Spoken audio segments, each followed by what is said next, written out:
Right. So the audience only sees the person who's speaking as well as what you're sharing on your screen. So like on mine, I'm talking, I've got a yellow box around me, and now Leyland, you had a yellow box around you. So that directs tells you what the audience is seeing.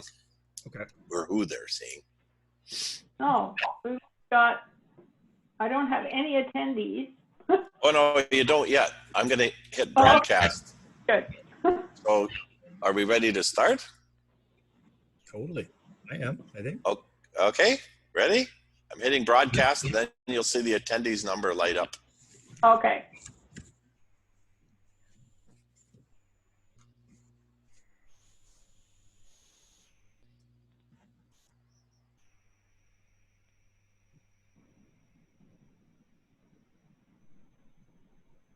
Oh, that's good.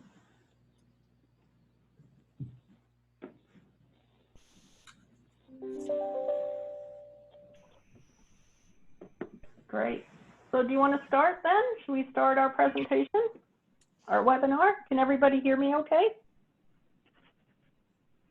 I gotcha.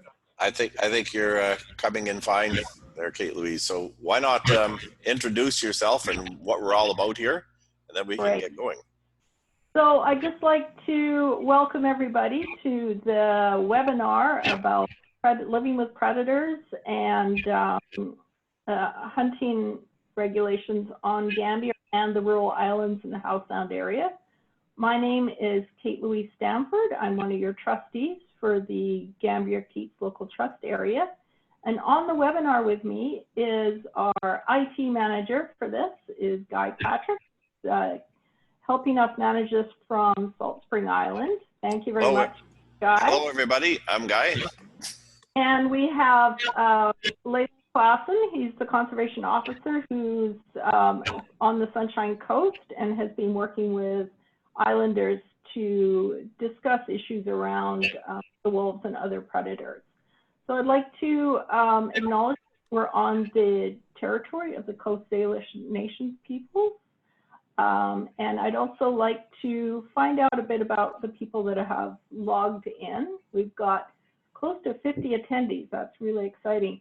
So just to test the system out, could people just type in either what part of the island they're calling from or connecting in from, or where they're connecting in from around the lower mainland or other parts of Canada. So we're just going to test the system out. If you could try typing in your answers. Just to clarify, if you click on the chat button, I think it'll allow you to type in. Okay, so I've got the Q&A.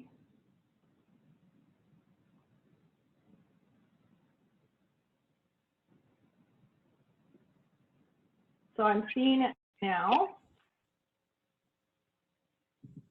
We've got Keats, West Bay, Furcombe, West, okay, Wannabe Road on Gambier. That's great. So we've got lots of people, all from the islands. Burgess Cove. Oh, we've got somebody from San Diego, Vancouver. So we've really got Suxi. That's great. Bowen Island. We've got a really good selection here. So we're going to start off our session with CEO Klassen. He's just going to give you a basic outline of what the situation is on Gambier and some of the things that he's done to date, working around how we're dealing with predators on Gambier. So I'm going to hand this over to you, Leyland. Perfect. Thanks, Kate and Guy, for organizing this. I think this is a really important first step to trying to address some of the conflict issues that are happening on Gambier. And I mean, a lot of this information can be extrapolated over to other islands to help out if there's wolf issues over there.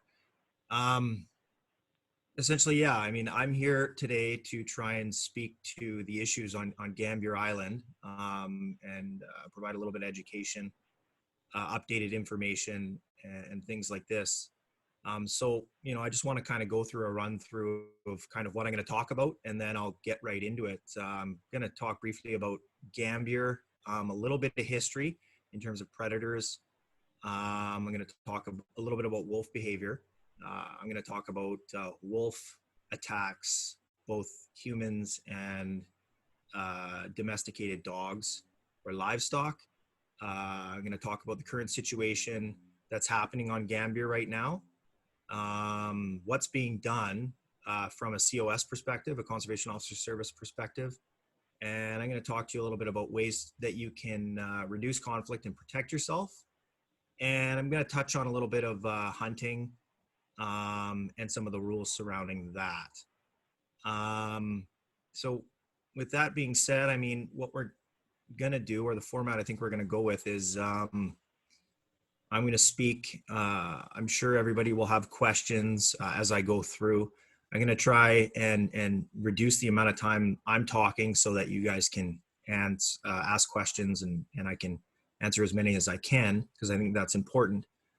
But at that same time, I think we're going to save all the questions to the end, and then we can kind of go from there. And I did receive some questions beforehand, which I'll get to at that time. So I want to start with Gambier Island in general. And, this is probably something that's relatively obvious, but Gambier Island is what I would consider a wilderness area. It's not the city. It's not the same. And if you go there, you have to expect to see wildlife. It's essentially the forest.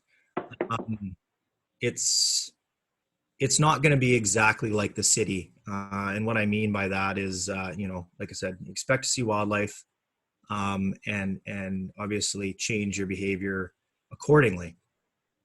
Historically on Gambier, there's been a low presence of predators, but there has been predators on Gambier over the years, and wolves specifically. There's been wolves probably, anywhere from 6 to 10 years ago. There's been wolves on Gambier. I mean, the numbers might be a little bit more or a little bit larger today, but not what I would consider substantially larger. But we can get into that later. And the other thing that I'm sure a lot of residents are aware is that there's quite a high density of deer, and the deer population over the years has been doing quite well on Gambier. And usually that is indicative of the hunting regulations. The hunting regulations there for deer are a little bit more. The bag limits are a little are increased, and that's usually to do with numbers. And I'll get into that a little bit later too. That's a very, very brief kind of overview of Gambier. And I mean, obviously, Gambier consists of crown land, what I would consider higher density rural areas. I would never consider it urban over there. And there's lots of green space, lots of travel corridors for wildlife to kind of go back and forth, and lots of prey, natural prey like deer and other animals. And so with that segue, the wolves themselves, in my experience, wolves don't want to be around people. They're known as a fairly elusive animal, but at times can be curious. And Mother Nature very rarely, I mean, there's always one-offs in Mother Nature, and obviously different behaviors can manifest from different activities that humans do, or different practices that humans do, but naturally they don't want to be around us. They're very elusive, but they are opportunistic feeders. Like most wildlife, they have to eat to survive. And because they don't want to be around people, most of the time they're gonna hunt natural prey. So, on Gambier, for example, I mean, deer is a big one. There's lots of deer. with these wolves. They're also known to feed on carrion or animals that have been killed by other animals and have been left out. So they're opportunistic in that sense. And unfortunately, because they're opportunistic, there are times where they will feed on animals, whether it be pets or whether it be livestock. And I'm going to kind of touch on that a little bit later, but I just wanted to say that sometimes domesticated animals can be part of their food. Wolves operate in a dominance hierarchy, and essentially what I mean by that is most packs have a alpha male and an alpha female, and then there's the less dominant animals kind of behind that. Sorry, I'm just kind of reviewing notes here just so I make sure I don't miss anything. With that kind of dominance hierarchy, you can get issues with domesticated dogs and things like that. They're also very territorial. And what I mean by that is, they can get quite aggressive when they're protecting their territory. And usually a conflict like that comes into play with domesticated dogs because they see them as kind of a rival, and they do protect their territory. Their breeding happens in the wintertime, and this can bring up problems like if your dog isn't fixed, for example, it could potentially attract breeding wolves, most likely non-fixed females attracting in males. And they can be a little bit more aggressive at this time because, they're all kind of jockeying for position to try and pass on their genetics, essentially. So there could be an increase in aggressiveness at that time. The pups essentially are born end of April, beginning of May, and, it's a rough estimate, but they stay in the den until about midsummer, and then after that they're big enough to start joining the pack. And kind of what happens is, usually, and this is obviously not exact, but usually there's a carrying capacity for a pack, and any animals that are less dominant essentially get kicked out, and they may have to go form a pack elsewhere. I don't suspect that would be the case on Gambier because it's only so big, but so I think that the non-dominant animals would most likely vacate the island and go somewhere else. The other thing that's worth mentioning is obviously they feed on deer, so there's the potential to come across kill sites. I mean, it's kind of their biology. They go and they kill animals and they feed on them. And with kill sites, as with most predators, they protect that kill site because they had to work for that food, right? So if you do come across a kill site, and I'll touch on that a little bit later, it's best to obviously avoid the area if you can, or if it's on somebody's property or something, removing that kind of attract, and obviously if it's safe to do so, is kind of a deterrent. But that's something I wanted to mention because obviously I'm sure people have come across kill sites, and it's significant enough to note. So with that, I want to move on, and I want to talk a little bit about wildlife attacks and wolves. Personally, I've attended wildlife attacks, and with all prey species or predator species, sorry, wildlife attacks on people are extremely rare, and even more so with wolves. Obviously I don't want to say that it could never happen, but they are what I would consider the lower numbers of all the larger predators. And I'm talking about coyotes, bears, cougars, and obviously wolves are lumped in there as well. And I always portray or I always put it like this with people, if you go over to Gibson's or, the mainland or something like that, I mean, you're at a far greater risk, like substantially greater risk, if you hop behind the wheel of your car and go drive anywhere, really.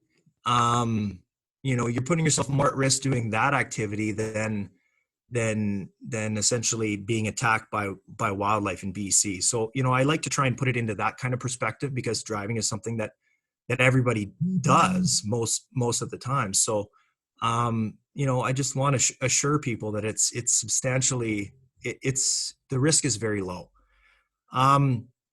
With dogs, because like I had mentioned in the biology aspect, they obviously, there's a territorial aspect, and with that, and obviously a food aspect, but the territorial aspect is usually where conflict comes into play.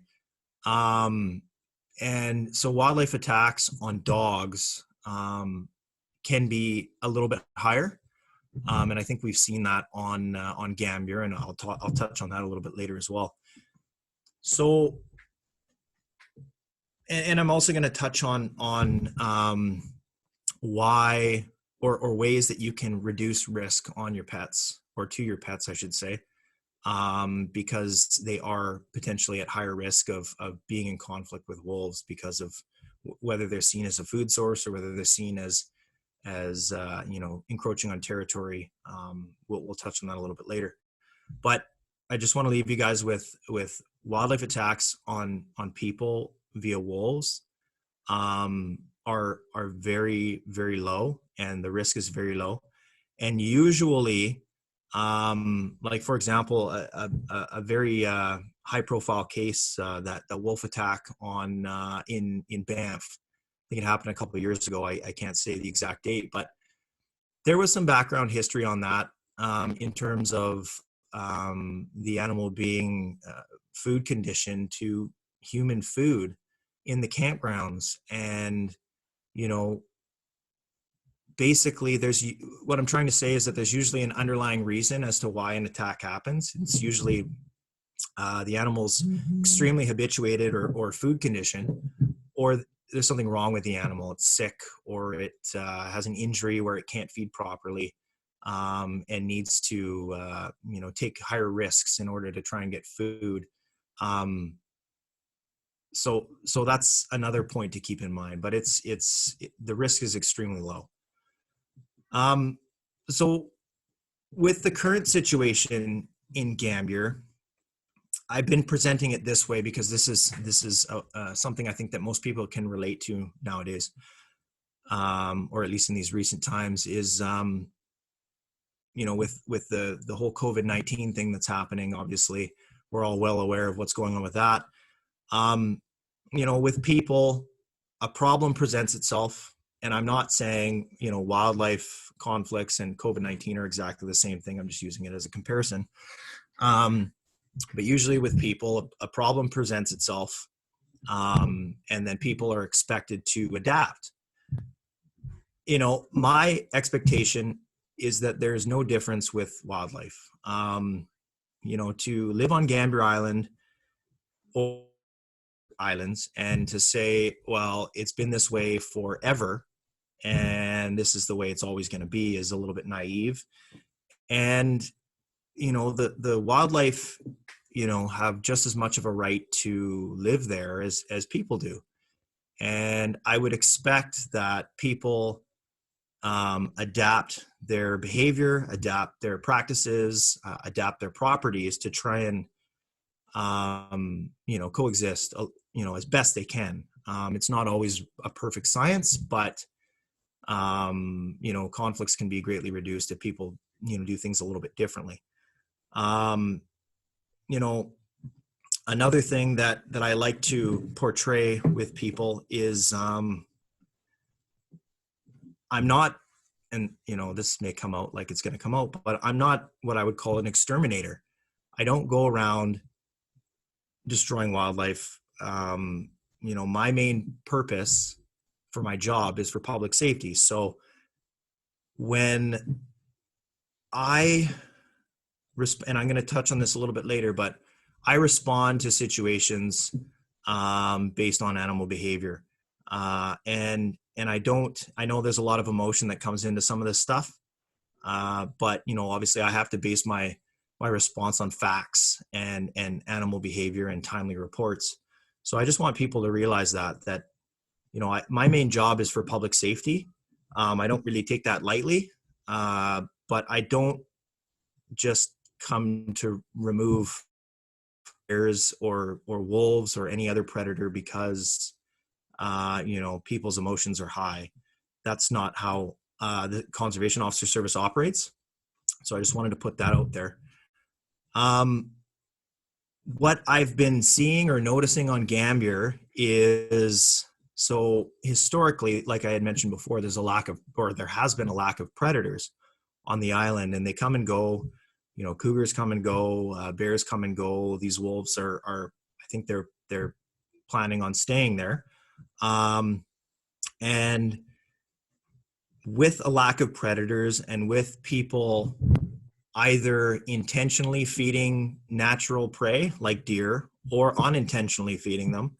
And what I mean by that is, everybody's, well, maybe not everybody, but a lot of people have nice lawns, nice manicured lawns, nice gardens. And, if you don't fence it, the deer come in and obviously eat well year round.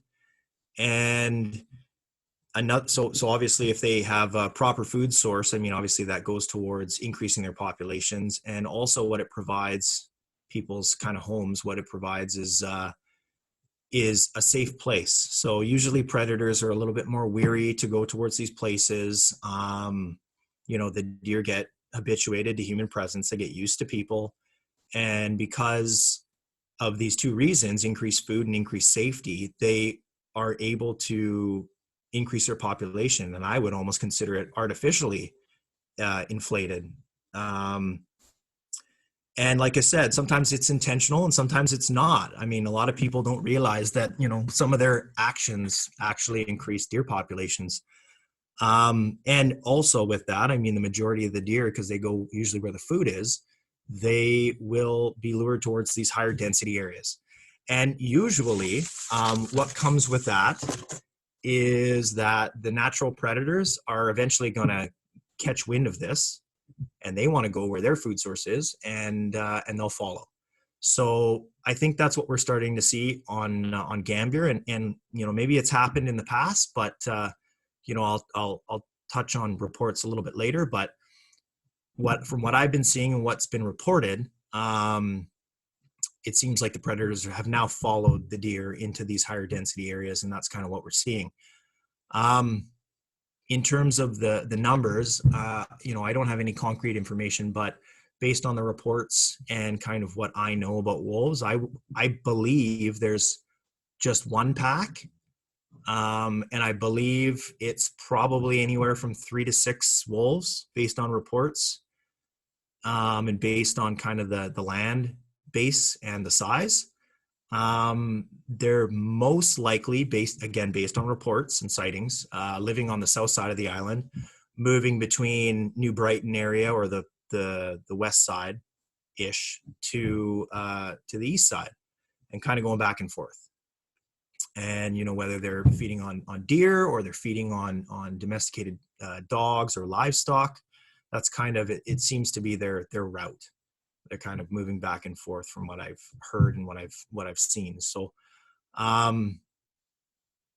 like I had mentioned, with them moving back and forth and them being opportunistic feeders, I do believe the majority of their diet is deer, deer and natural prey species. But because they're opportunistic feeders, what we've seen is that they've kind of moved to domesticated livestock or domesticated pets if the opportunity arises.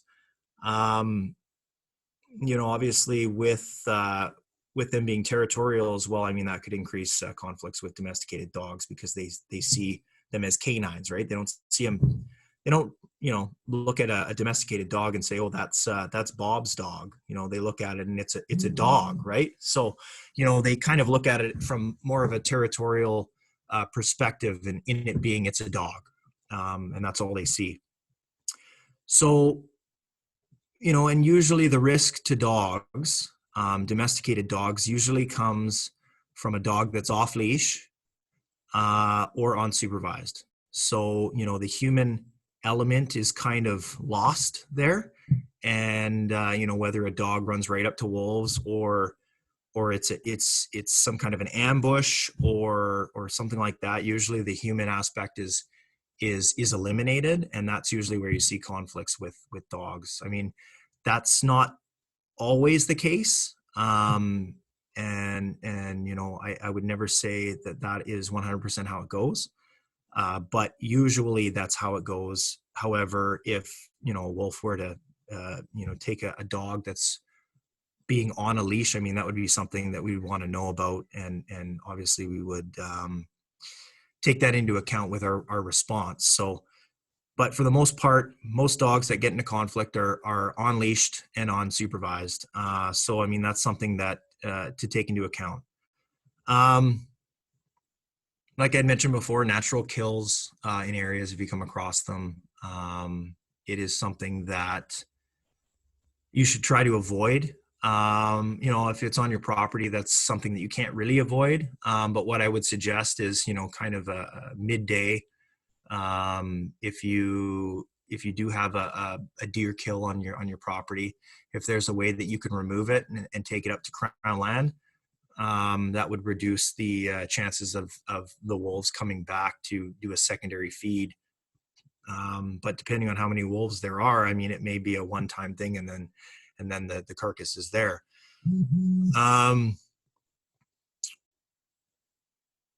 I wanted to talk a little bit about the deer population.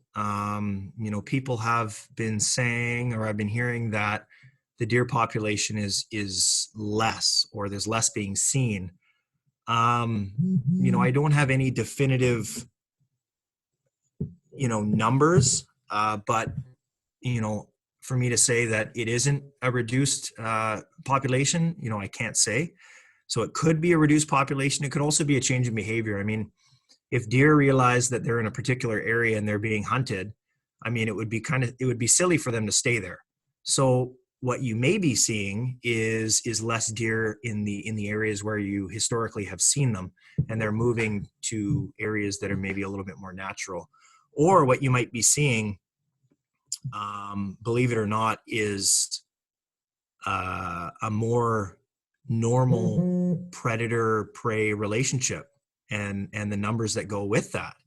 Because, like I said earlier, historically the predators on Gambier have been low numbers, and I truly believe it's if nothing's hunting the deer, I mean, their populations are going to increase as long as there's food, and there has been food. So I think what you might be seeing is more of a healthy balance that people just aren't used to seeing. So I want to touch on reports. So first I'm going to talk about kind of the reports that we've gotten, and a little bit of background behind those. And then I want to talk about reports and how they help us and help us make our decisions. So we haven't received a lot of reports from Gambier. Honestly, I thought we'd receive more. But the ones that we have received, they've mostly been sightings. And by mostly, I mean like there was one report of 2 dogs that were attacked, and unfortunately one of the dogs wasn't found. And there was one report of some stalking behavior. With that, there was an incident with the dogs and the wolves. I believe it was a day prior. I don't have the report right in front of me. And then the next day, there was kind of a stalking behavior with the owner and the dog the following day. and there was no incident there. Although, I mean, don't get me wrong, it sounded like it was a terrifying encounter, but everybody walked away unharmed. There was a report that came in about a deer kill on a property. But with that one, I think it was, whenever it happened in the middle of the night and nobody knew about it. And the carcass was removed from the property to reduce, any chance of the animals coming back, or at least taking away their excuses to come back. So, I mean, those are the kind of reports that we've seen. I mean, I highlighted those three because, I mean, those are what I would consider the more out of the ordinary reports. And like I said, the majority of them were sightings. So, yeah, I mean, with our reports, I mean, like I had mentioned earlier, our responses are based on animal behavior. So usually with animal behavior, sometimes it's directly related to human behavior, unfortunately. And in order for us to have the most accurate information and information we can follow up on, we need timely reports. Like, we need reports shortly after the occurrences happened, and we also need reports from the people who actually had the encounters. I mean, the second or third hand information, unfortunately, sometimes with that, things get over exaggerated, or, I mean, with the telephone game, the message kind of gets lost or changed in one way, shape, or form. And if we get timely reports, it allows me to do things like, follow up, come to the island, follow up, gather facts, which is something that I need, hopefully identify culprit animals if there is any. And the biggest thing is, if I get timely information, I can provide education to these people immediately. And hopefully with that education, we can change the animal's behavior around that time, and deal with the problem right there, instead of waiting, 3 weeks down the road to make a report. And there's nothing, it's very difficult to follow up on something like that. So, we need timely reports, and in my line of work, I need to justify doing what I do. And I don't take removing animals lightly. I need to justify why I'm doing it. So I need those reports. Another thing that I try to do is I try to exhaust, I mean, obviously it's not always possible, but I try to exhaust all options to try and coexist before I entertain removing an animal. I don't just hop right to removing an animal.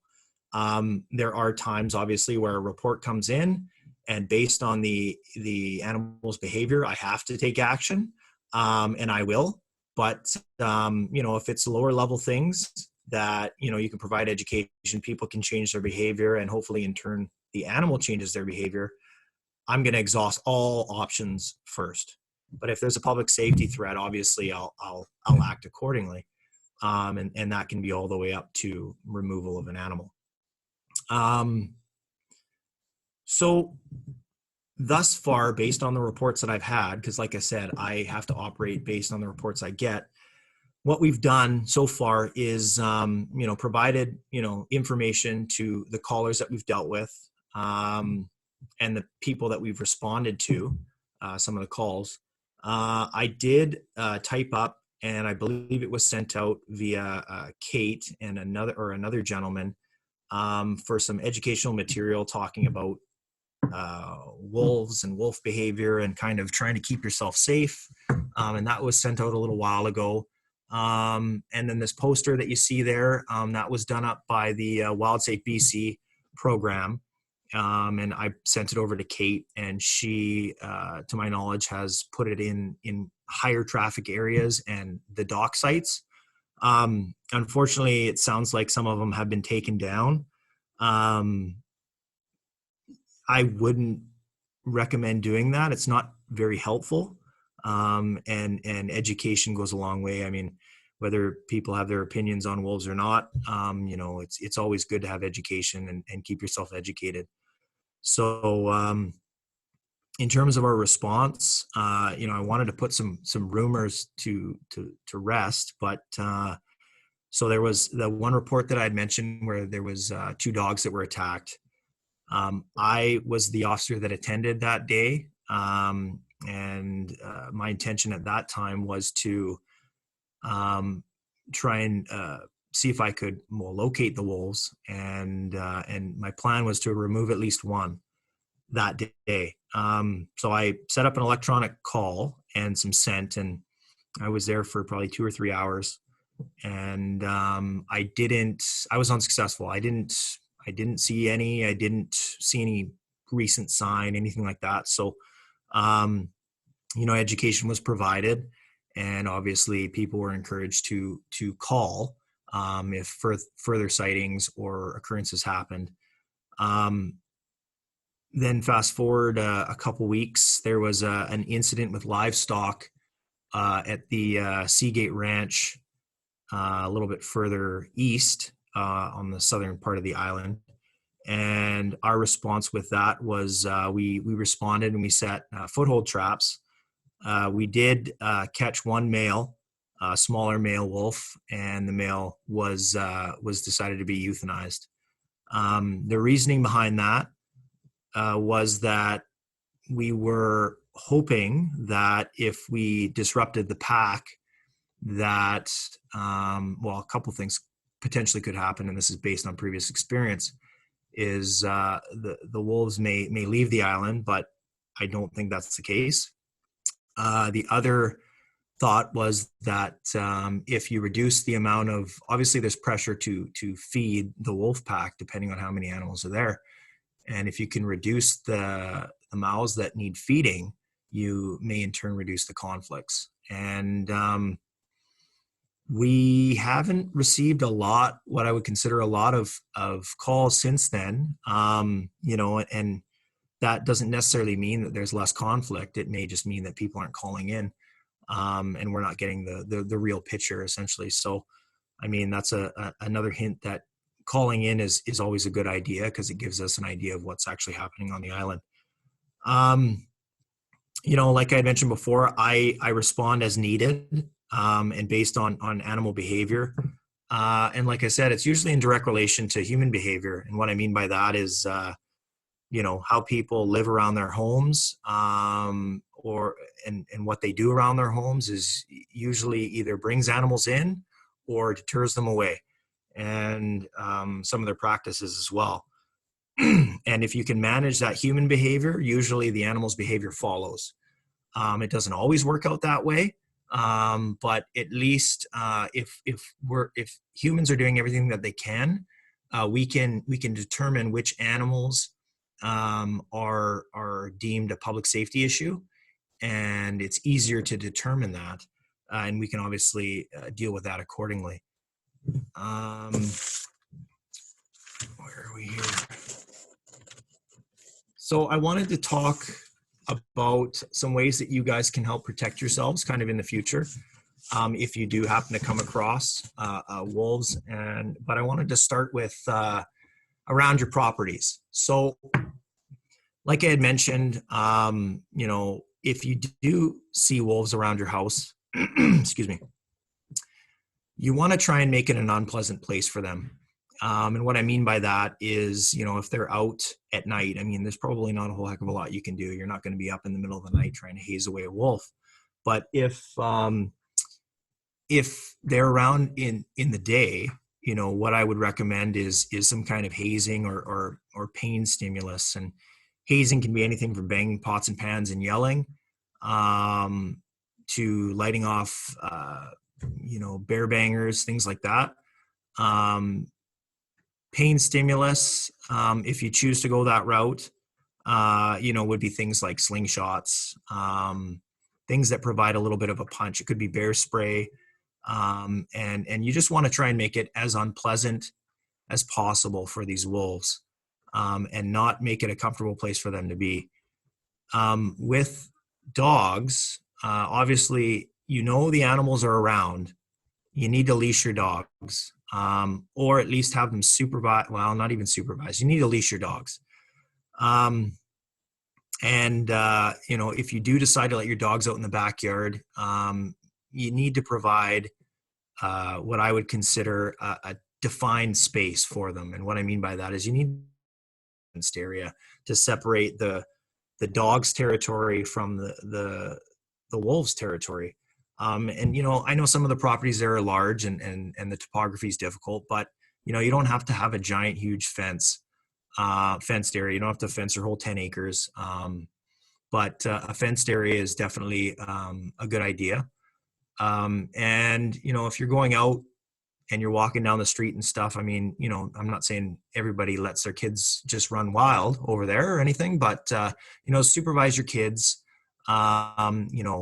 walk with your kids. Don't just let your small kids wander around. And it's the same thing in the yard. Don't just let them out and just hang out in the yard. You should supervise your kids because that these animals are around. The other thing with dogs that can actually happen is if you don't use proper practices to help deter wolves away from your pets, whether that's fencing or if that's keeping them on the leash, you may actually inadvertently be food conditioning them to be used to humans and domesticated dogs as a food source that they're used to. And that's something that we would want to break. I'm not saying that they're necessarily looking at dogs as a food source right now, but that could potentially happen if people don't change their behavior and their practices. Another one is, and this may not be a popular one, but try and deter the deer away from your property. Obviously, wolves hunt deer, and if you remove their food source, you most likely remove the wolves, or if they are there, they're passing through. And you can do that in many different ways, whether it be the easiest one is a fence. Fence what they're eating. It may not be realistic, but every little bit helps. The other one that I would suggest is bear spray is always a good option. Also know how to use it. It's one thing to carry it on your person, but you should also know how to use it. With encounters,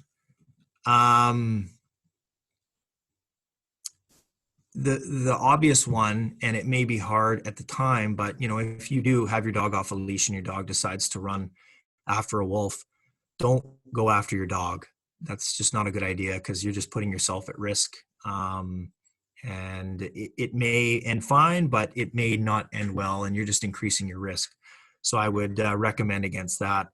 A lot of people I've talked to have come across the wolves from a distance. If that happens, walk away in a calm manner. Don't give it any reason to think that you're being an aggressor.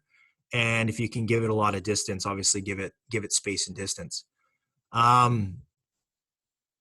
If you do unfortunately come across a close encounter or an aggressive wolf, the idea is that you want to try and establish dominance with that animal. So you want to be really aggressive, very vocal, very loud, make yourself big.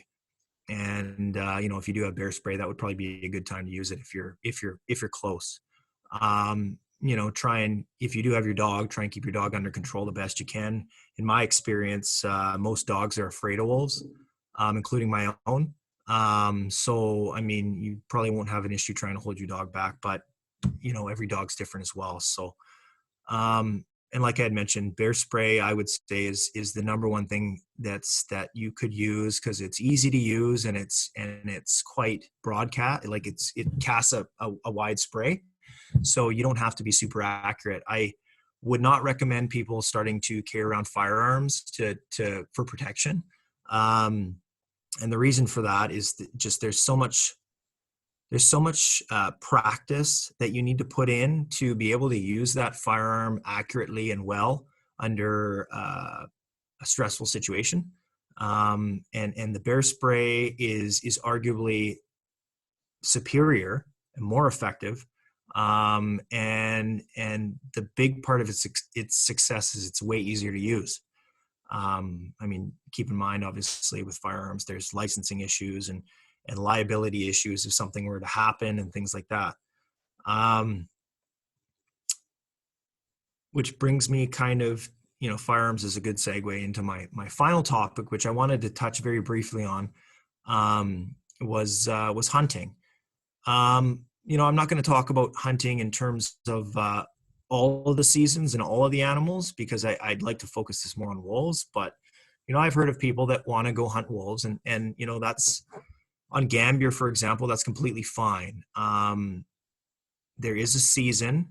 The season will be ending here in June, be a new set of regulations. So, I mean, that's something that people have to keep in mind if they do decide that they want to hunt wolves.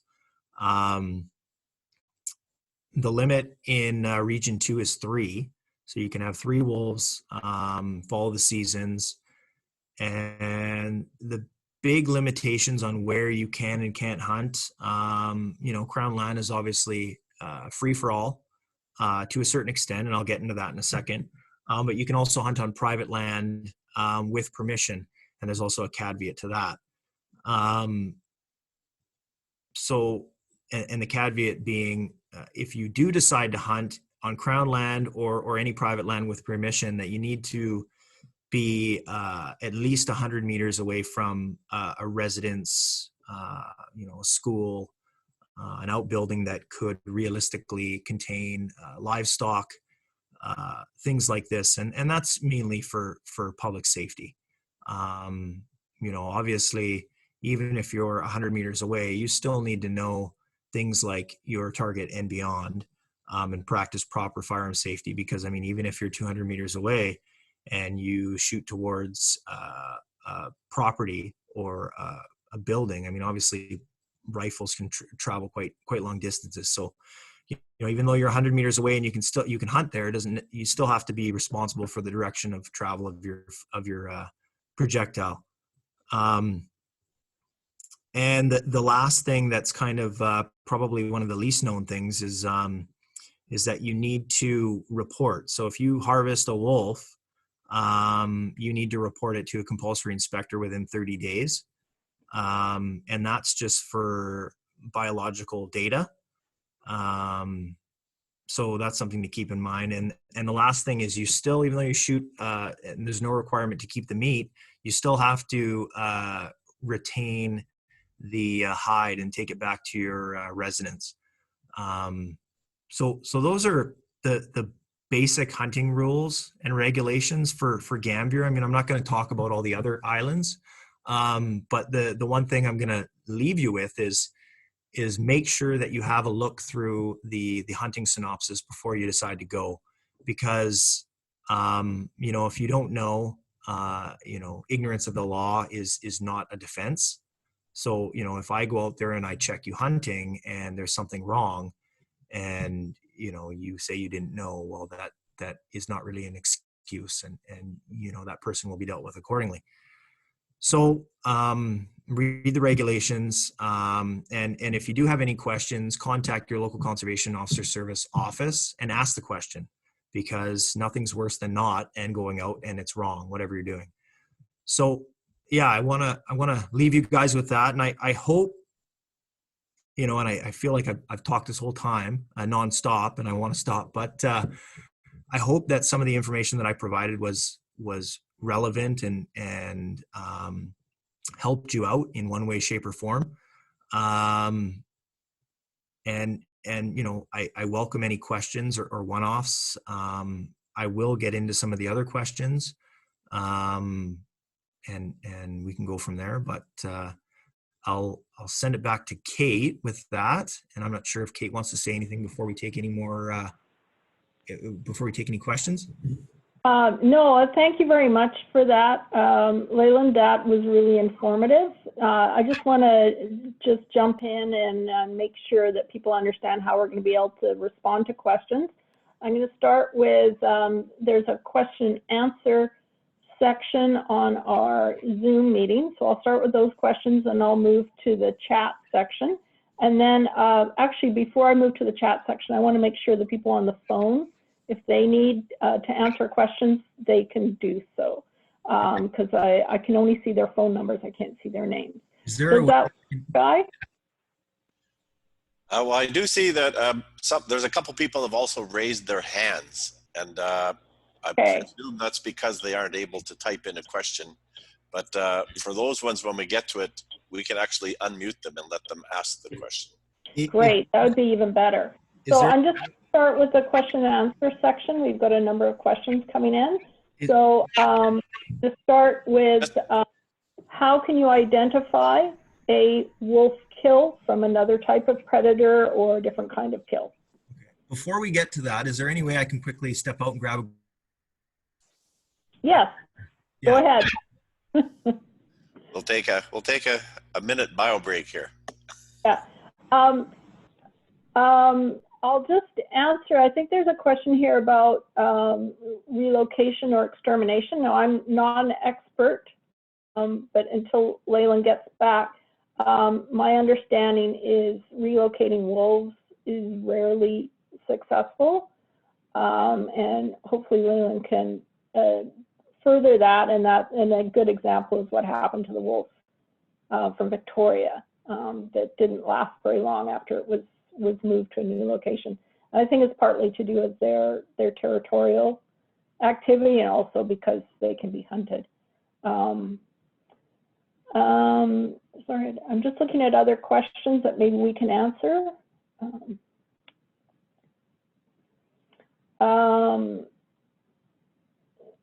There's a question about incidents around New Brighton. I think there was an incident in Cotton Bay area as opposed to New Brighton, but I haven't heard of anything.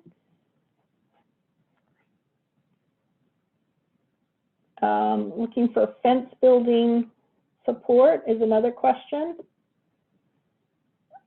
And most of the other questions really Leyland has to answer.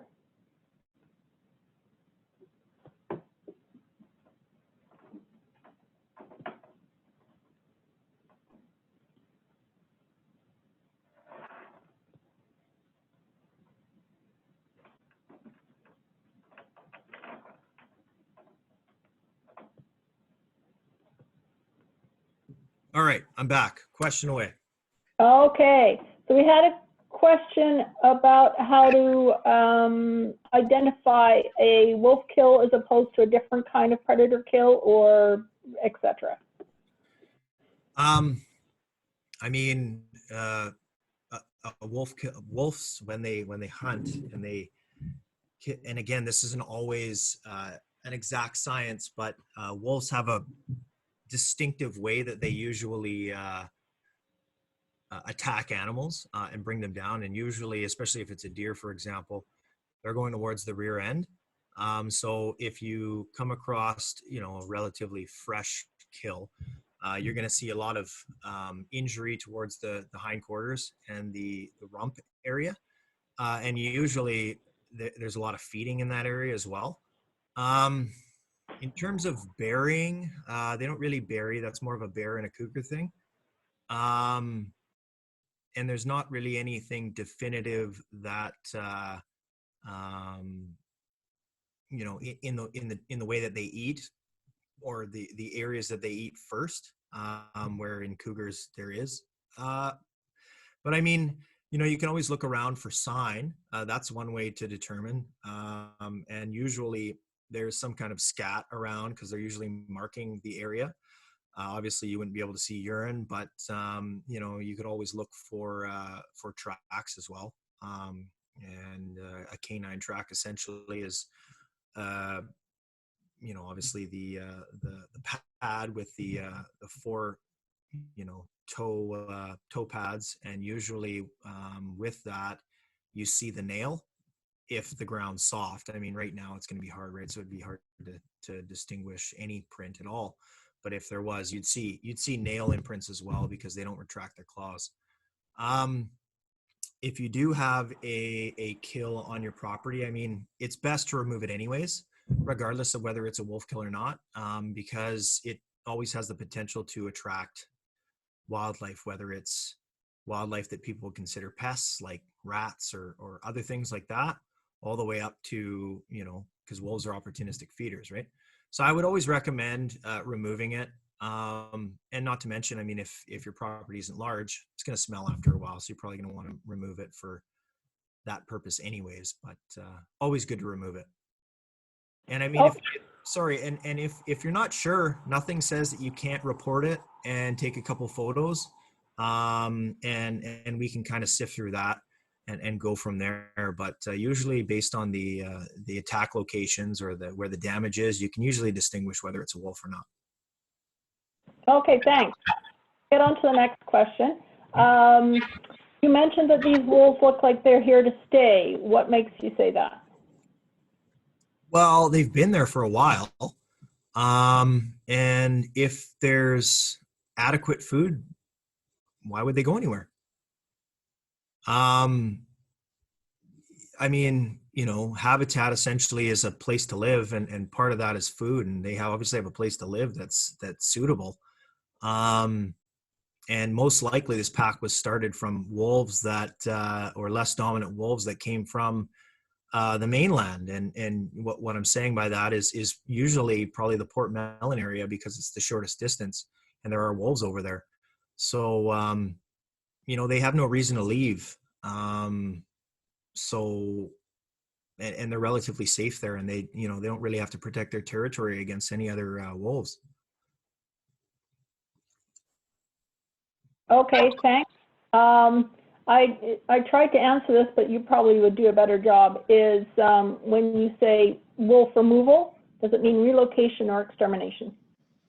So, the problem with again, it's based on animal behavior, right? So if there's this is not just a simple answer. Depending on the behavior, it may be something that can revert back to normal. It may not be. And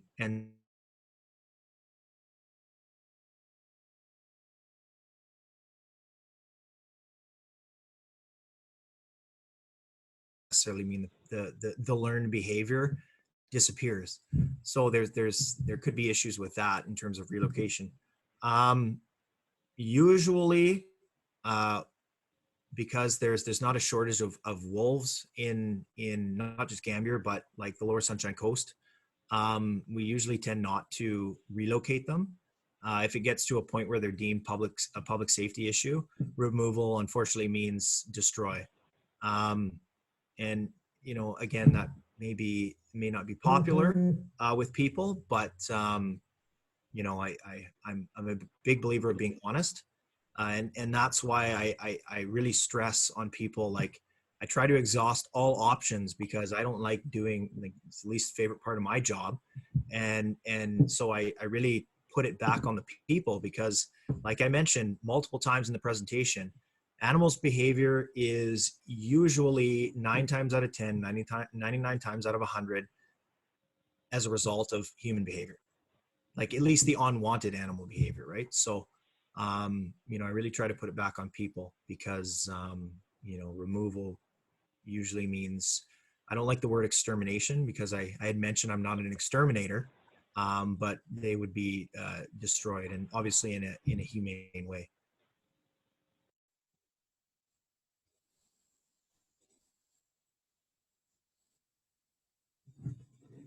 Oh, Kate, I think you're muted there.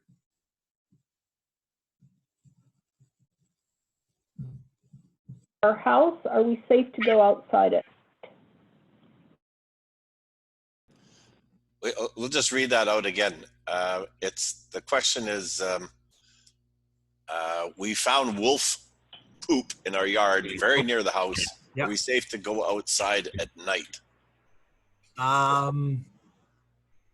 I think the technical term for poop is scat, is it not? Yeah. So, you know, if it's near the house, like, I mean, I don't know how near is, but, you know, if it's right outside, I mean, you know, there are things that, well, it depends what kind of day, what time of night are you planning on going outside? Are you planning on howling at the moon at midnight, or just going kind of, you know, dawn and dusk type thing? You know, yeah,